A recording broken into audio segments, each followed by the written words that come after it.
We're reading from Srimad Bhagavatam, Canto 10, Chapter 13, Text 34. Thereafter, the elderly cowherd men, having obtained great feeling from embracing their sons, gradually and with great difficulty and reluctance, ceased embracing them and returned to the forest. But as the men remembered their sons, tears began to roll down from their eyes. Because of an increase of affection, the cows had constant attachment even to those calves that were grown up and had stopped sucking milk from their mothers. When Baladev saw this attachment, he was unable to understand the reason for it, and thus he began to consider as follows. Purport. The cows had younger calves who had started sucking milk from their mothers, and some of the cows had newly given birth. But now, because of love, the cows enthusiastically showed their affection for the older calves, which had left off milking. These calves were grown up, but still the mothers wanted to feed them. Therefore Balaram was a little surprised, and he wanted to inquire from Krishna about the reason for their behavior. The mothers were actually more anxious to feed the older calves, although the new calves were present, because the older calves were expansions of Krishna. These surprising events were taking place by the manipulation of Yoga Maya. There are two Mayas working under the direction of Krishna: Mahamaya, the energy of the material world, and Yoga Maya, the energy of the spiritual world. These uncommon events were taking place because of the influence of Yoga Maya. From the very day on which Brahma stole the calves and boys, Yoga Maya acted in such a way that the residents of Vrindavan, including even Lord Balaram, could not understand how Yoga Maya was working and causing such uncommon things to happen.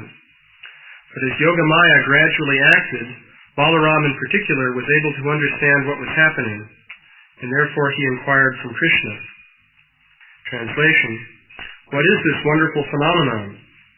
The affection of all the inhabitants of Braja, including me, toward these boys and calves, is increasing as never before, just like our affection for Lord Krishna, the supersoul of all living entities.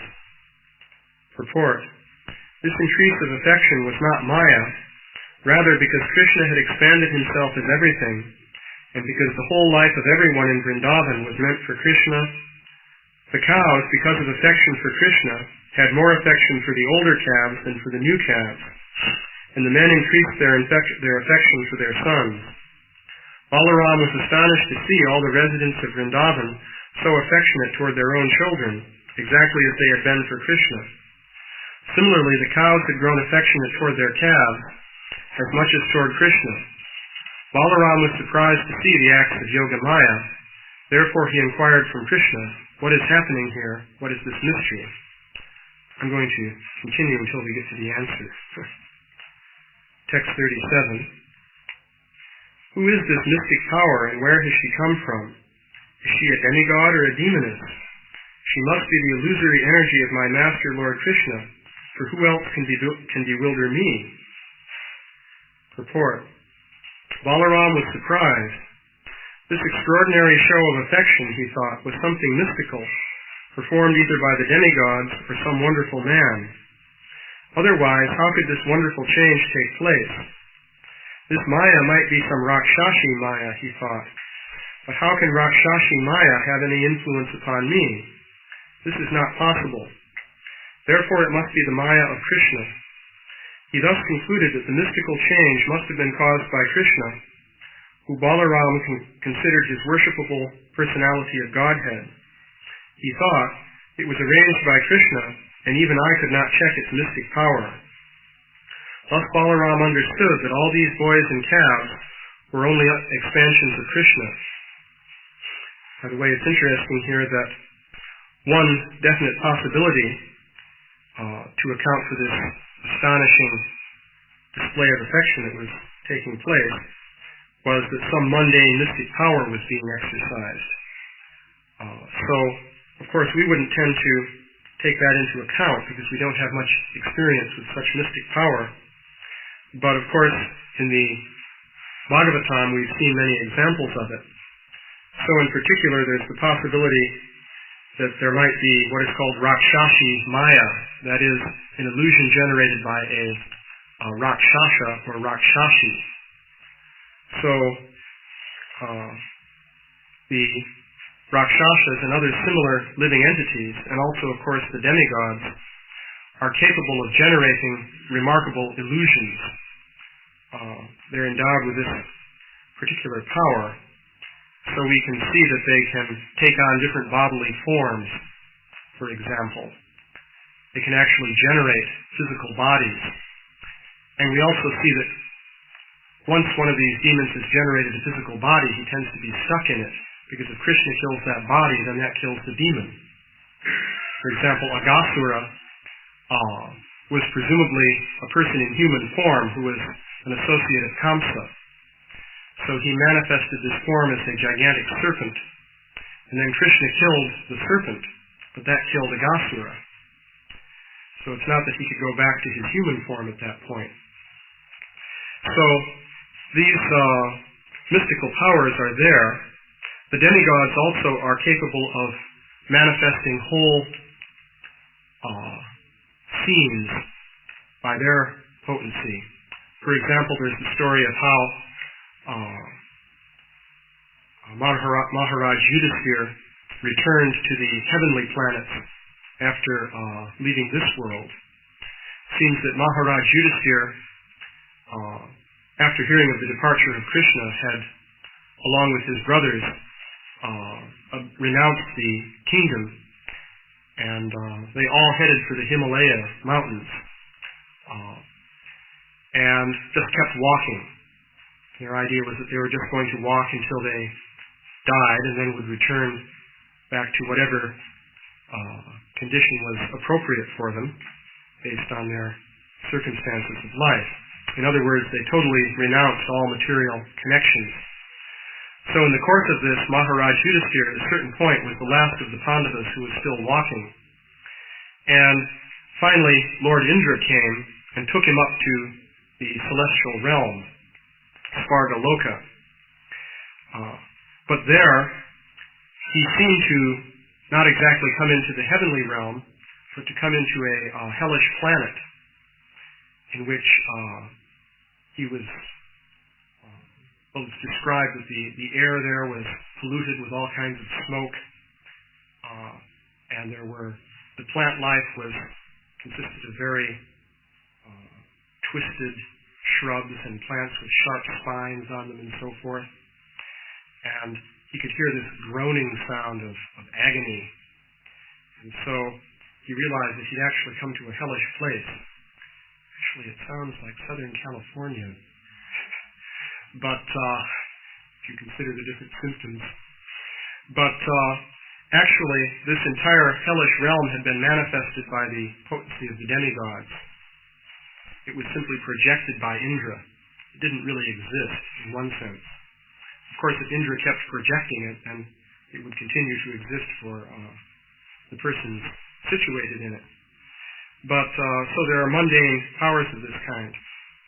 But let's go on to see what is happening here. Just have two more verses, and then we'll get the full explanation. So, text 38.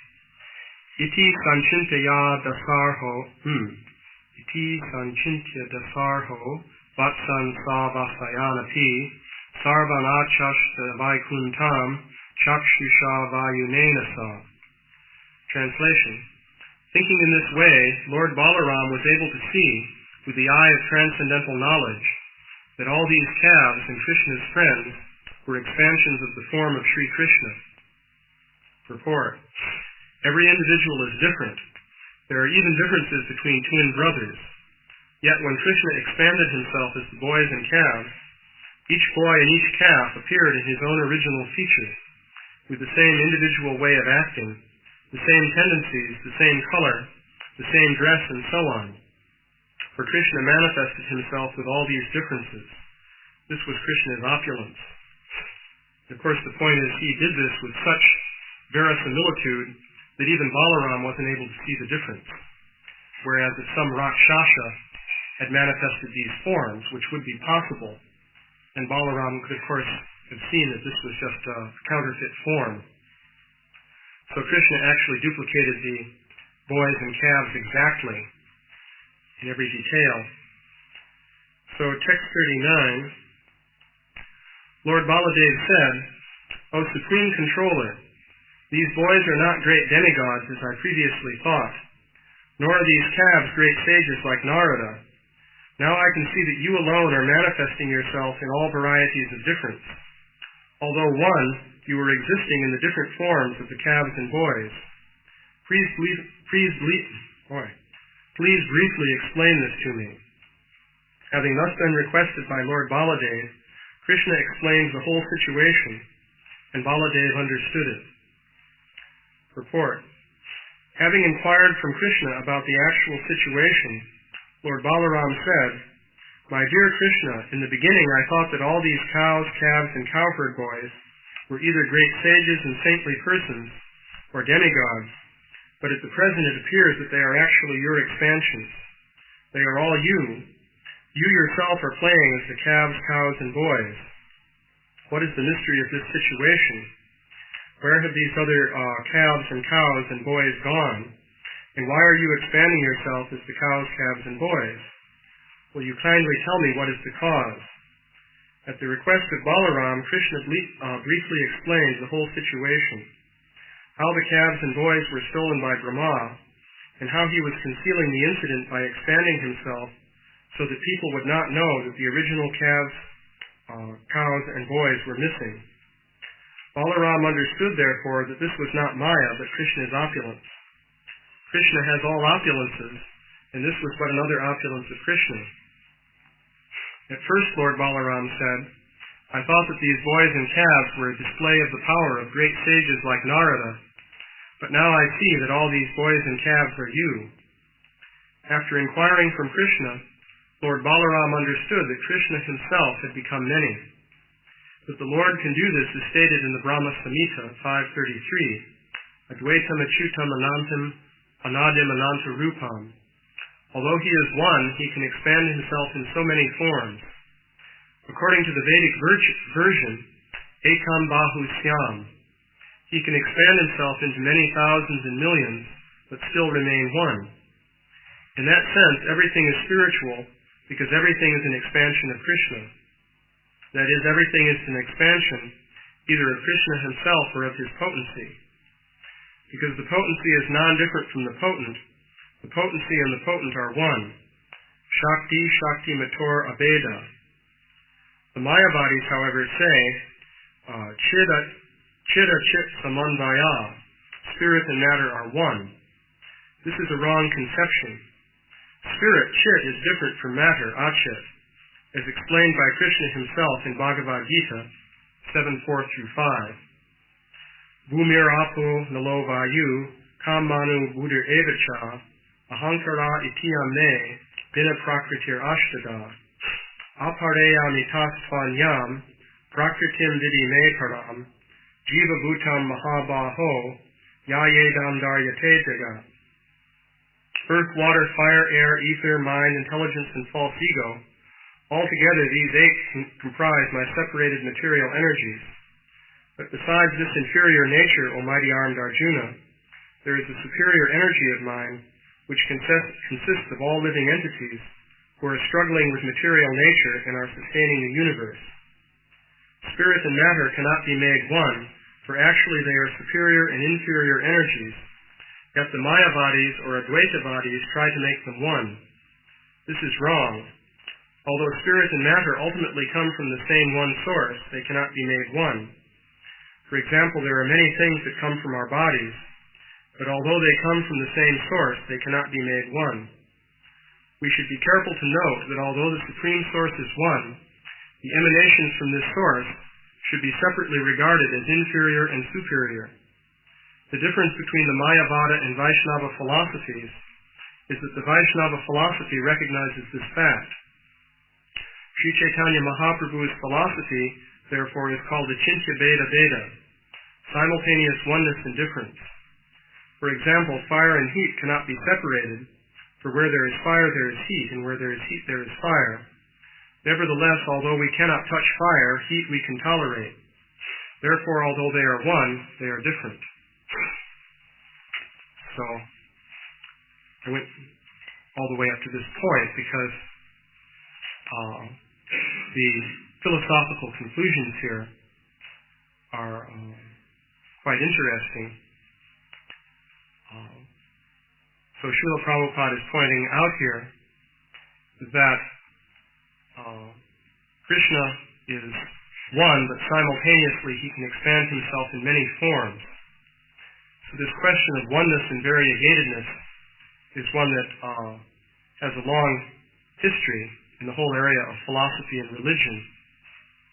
And on the material platform, it is very hard to properly understand the proper resolution of this problem of oneness and difference. So there is the idea that God is one. Actually, people seem to have a sort of intuitive appreciation of this. And also, there are different philosophical traditions which present this idea of the oneness of God. So even in our present culture, this idea of oneness is still there. So from a material platform, it is very hard to understand how you can have oneness and duality simultaneously. So the actual situation, though, is that the nature of spirit, which is ultimately Krishna, since Krishna is the ultimate source of all things, has properties of simultaneous oneness and variety. So it is described that Krishna has variegated form, but at the same time, all the different parts of Krishna are identical with Krishna. So materially speaking, this is quite hard to understand, but the example given for that Krishna has arms and legs and a head and eyes and so on. But every single part of Krishna is identical with the totality of Krishna. So Krishna's finger is completely Krishna in every respect. So that's different from the situation in the material world, where a material variegated form is made up of separated parts. So my finger, for example, is just a separated piece of matter that is stuck on to the rest of the body. It's actually not stuck on very solidly, because you can stop from 60 miles an hour, say, to 0 in an automobile, and you'll see that the body completely comes apart into various bits and pieces. So by applying a fairly small amount of force, you can see how these material forms are made up of many separated parts. But spirit is not like that. Actually, the spirit soul also has the property of being indivisible. That's one of the main characteristics of the soul, that you cannot divide the soul into parts. And yet the soul has variegated properties. So the variegated characteristics of Krishna constitute the sum total of all variegatedness in reality. So Krishna is the source of all manifestations. And one should not think of Krishna as being situated in ordinary three-dimensional space. This is a point that I've occasionally discussed. Of course, one tends to think that way because we tend to always think of things as being situated in space. But in fact, space is situated in Krishna. This is stated in the Brahma Samhita, where it's pointed out that all of the universes are contained within Krishna. So, of course, we've seen in the course of these pastimes various hints of this. It's very interesting that Krishna, in carrying out his pastimes in which he appears to be a human being in Vrindavan, and he's relating with the gopis and gopas and so on apparently a human platform, and they themselves are taking him to be a human child, still at the same time, he occasionally gives hints as to his true nature. And so, for example, he will open his mouth, and Mother Yasoda can see within his mouth all the different universes including Mother Yasoda looking into his mouth. So, and of course, Mother Yasoda was bewildered by that, and she wondered just how it could be. But Krishna was revealing the actual situation. So Krishna contains within himself unlimited variety. In fact, all the variety of all the universes is contained within Krishna, and also all the variety of the spiritual world. So, in response to this, some people who are acquainted with what we call the Mayavadi philosophy will say, well then, you're saying that the ultimate truth is duality. This word duality, sometimes used as a sort of bad word in certain schools of thought. The idea is that duality is material, and spiritual things are beyond duality. So, in fact, what is happening here is that a limited conception is being applied, that duality means the variegatedness we see in this world in which there are various different things.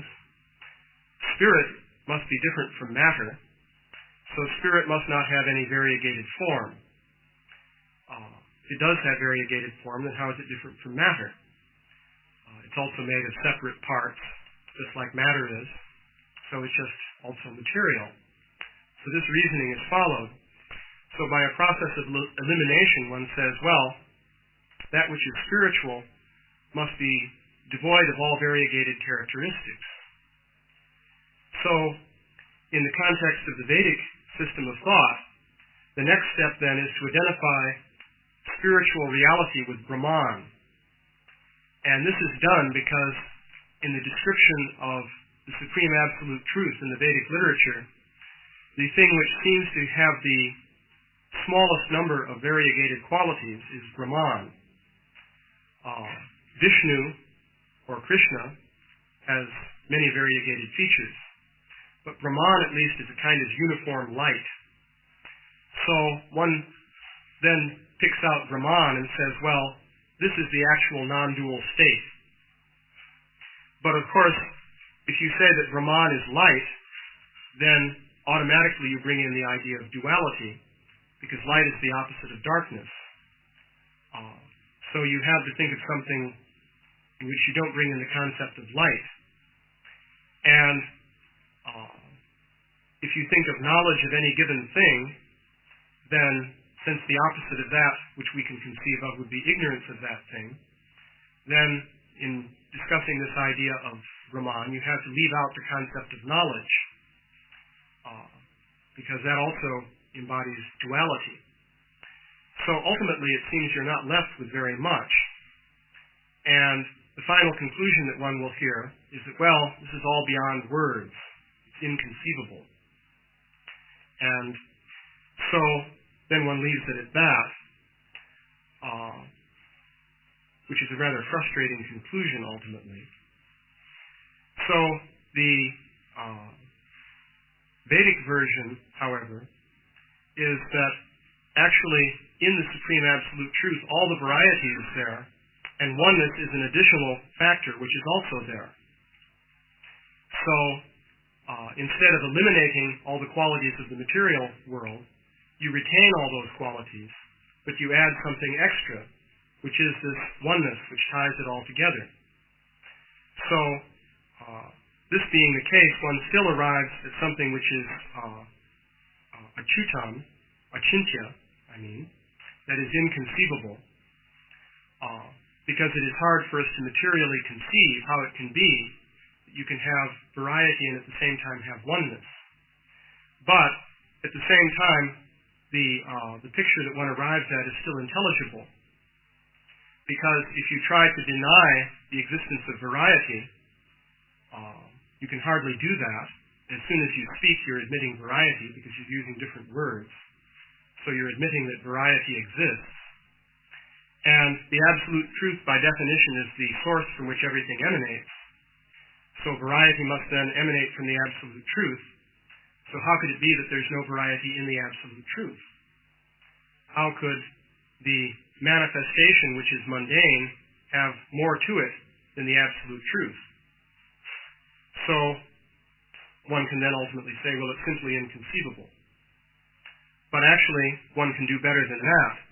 The Vedic philosophy shows that this is, in a sense, conceivable, because one can understand how the Supreme Absolute Truth has all variety and yet has perfect oneness. So, Srila Prabhupada points out here that matter is different from spirit. And in particular, Krishna speaks of his separated energies. He discusses 8 different separated energies. So, the quality of separateness is attained by eliminating the oneness, which is there on the spiritual level. So one can understand then that this material phenomena can be generated by starting with a spiritual reality in which there is simultaneous oneness and difference, and applying a limitation on that so that you just have difference and you don't have the oneness anymore. So in this sense, matter is something less than the supreme source from which it emanates. Whereas according to the Mayavadi conception, you have to say that matter somehow is more than the supreme source from which it emanates, which doesn't really make sense. So the Vedic philosophy then, as it should actually be understood, actually makes sense. The material phenomena is emanating from a source which is superior to the material phenomena. But that source has both variety and oneness. So, because of Krishna's oneness, he is capable of many remarkable actions. And it seems that this phenomenon of oneness and separateness occurs on many different levels. For example, Krishna is everywhere at one time. So that's an example of simultaneous oneness and difference, because Krishna is at many different places, but it's the one Krishna that is at many different places. If we try to be at many different places at one time, we can't really do it. Actually, in the cartoons that you see on TV, you'll sometimes see a sort of representation of being in many places at once. You'll see the cartoon figure moving from one place to another, and he starts moving so fast that he just becomes a blur practically. And so in this way, he sort of manages to be in several places at once. Actually, you can sort of share your time between 2 different places if you can dart back and forth fast enough. But actually it doesn't work. You're still in just one place at a given time. But Krishna is simultaneously in all places at one time, without darting back and forth. So this is the property of spirit. So Krishna expanded himself as all of the different calves and cowherd boys. So each one of them was identically Krishna. So each one of those individuals was Krishna experiencing that particular situation. And so all the different, they were all individuals. So Krishna can do this because of this capacity of simultaneous oneness and difference. It's the one Krishna, but he was in many different forms simultaneously. And, of course, in the rasa dance in which Krishna was dancing with the gopis, Krishna expanded himself individually with each gopi. So each gopi thought that she was alone with Krishna. Actually, each gopi could see one Krishna who was with her, but Krishna was with each one of the gopis. And some of the demigods who were looking down from the higher planets could see that actually there were many Krishnas, but actually they were all one. Krishna did the same thing on a regular basis in Dwarka when he was married to the 16,108 queens and maintaining them in distinct palaces. So Krishna would go home to each palace each night and live with his wife in that family situation. And then when Krishna went to the assembly house in the morning to carry out his royal duties as the king, all of the Krishnas who were from the 16,108 palaces would merge into one, and he would walk out and enter the assembly house. But actually, he was always one. So, this is the situation. The Mayavadi conception is that, well, if we look at matter, we see these varied forms. Spirit must be something different. So ultimately, spirit must be different from matter. This concept of oneness is there. There's a fundamental conviction that there must be oneness in spirit. And it's interesting, you might ask, why do people think that way anyway? Why should there be oneness in spirit? But practically everyone will agree to that point. So it's interesting. One suspects that there's an ultimate spiritual intuition there, coming from our actual spiritual nature, which gives us the hint that there must be oneness in spirit.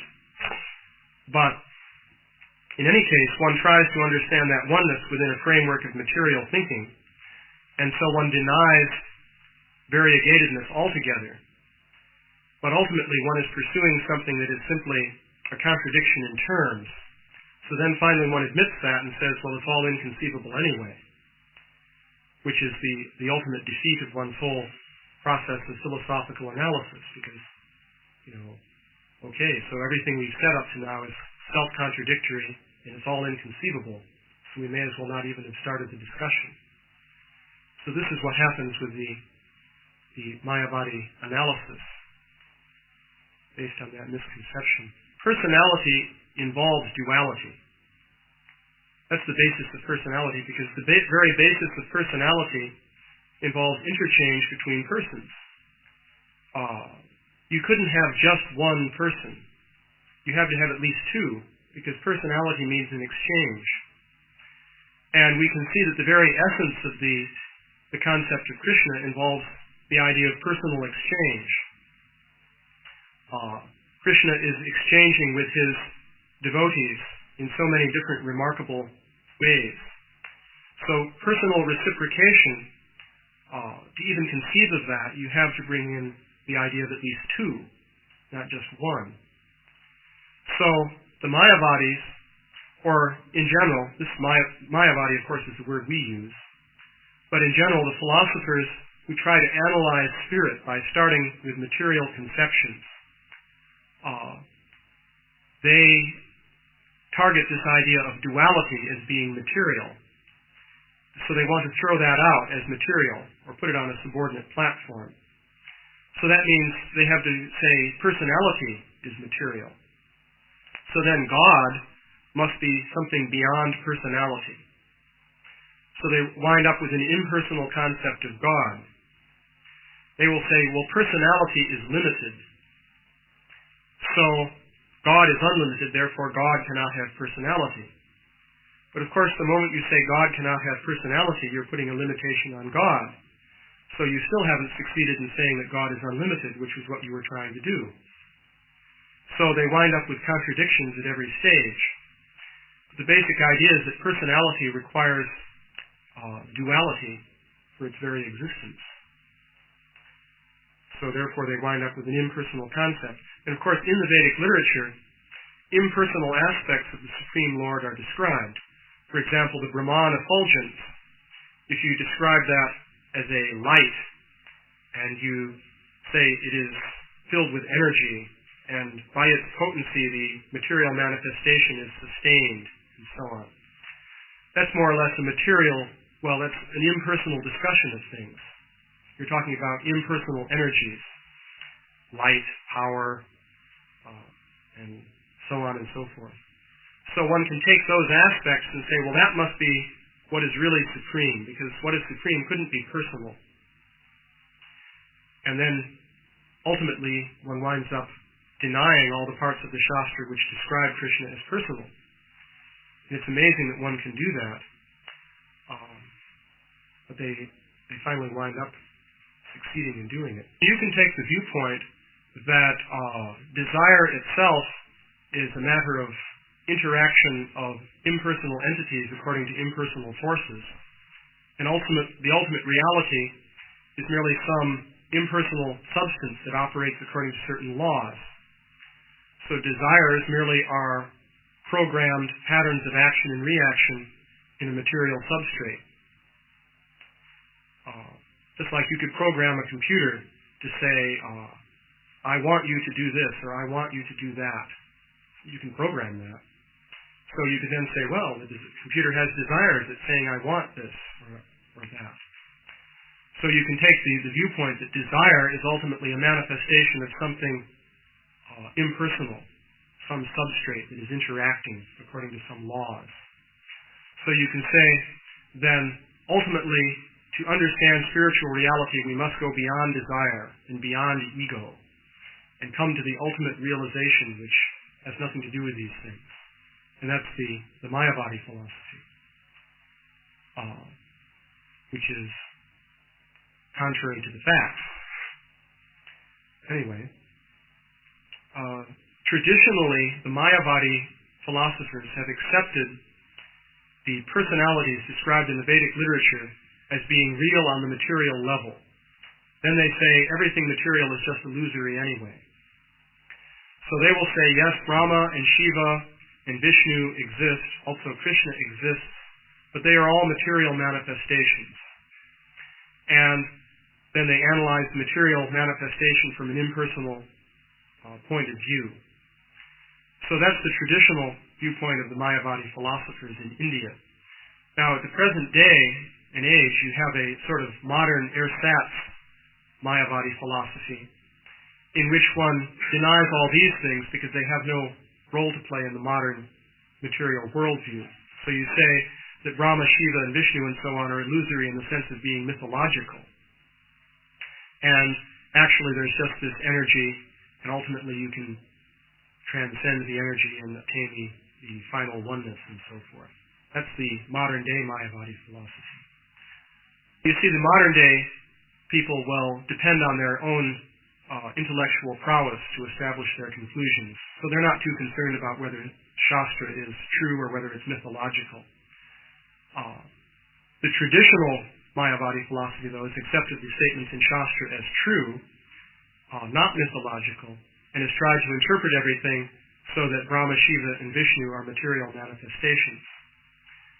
Then, of course, the actual understanding of Shastra, if you really want to accept what it says directly, you have to accept that Vishnu is supreme, and actually, ultimately, Krishna is the source of Vishnu. Krishnastu Bhagavan Swayam, if you actually take the Shastra literally. People tend to have great confidence in their empirical ability. That's the basic flaw. The basic ultimate flaw lying behind the Mayavadi philosophy and the very similar manifestations is that one assumes that the empirical method is the only way to attain ultimate knowledge.